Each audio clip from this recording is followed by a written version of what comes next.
దేవుని నామానికి మహిమ కలుగును గాక. ప్రతిరోజు మనము ప్రభువుకి ప్రార్థన చేసినప్పుడు, దేవుణ్ణి స్తుతించినప్పుడు,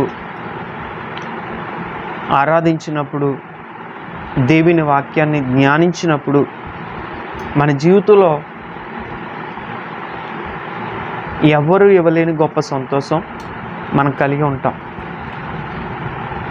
కాబట్టి మనకి సంతోషం ఎల్లప్పుడూ మన జీవితాల్లో ఉండాలి అని యేసుక్రీస్తు ప్రభువారు ఈ లోకానికి వచ్చినట్లుగా మనం చూస్తున్నాం.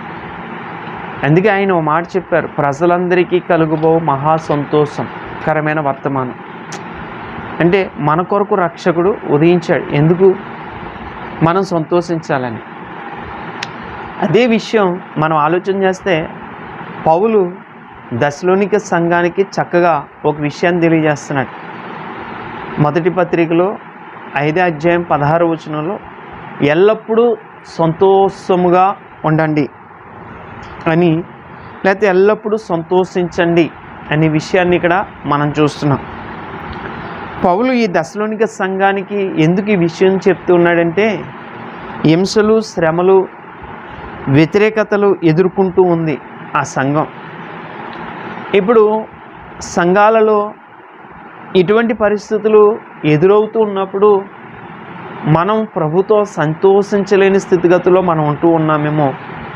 కానీ వారికి మంచి మాట ఆయన చెప్తున్నది ఏంటంటే, వారు క్రీస్తుని విశ్వసించినందుకు బాధలు అనుభవిస్తున్నారంట. అటువంటి పరిస్థితుల్లో కూడా వారు నిరుత్సాహం పడకుండా పౌలు ఈ మాట తెలియజేస్తున్నాడు. నీ జీవితంలో ప్రభువుని తెలుసుకున్న తర్వాత ప్రభు దగ్గరికి వస్తే నాకు సంతోషం ఉంటుంది అని నీవు అనుకుని ఉండొచ్చు. కానీ ఎవరో నీ బంధువులు కానీ నీ స్నేహితులు కానీ నిన్ను చూసి హేళన చేస్తూ అవమానిస్తూ ఉన్నప్పుడు నీ జీవితంలో సంతోషాన్ని కోల్పోతున్నావా? కోల్పోవద్దు. నీ విశ్వాసంతో ప్రభువుని వెంబడించినప్పుడు నీ జీవితంలో ఎప్పుడూ సంతోషమే ఉంటుంది.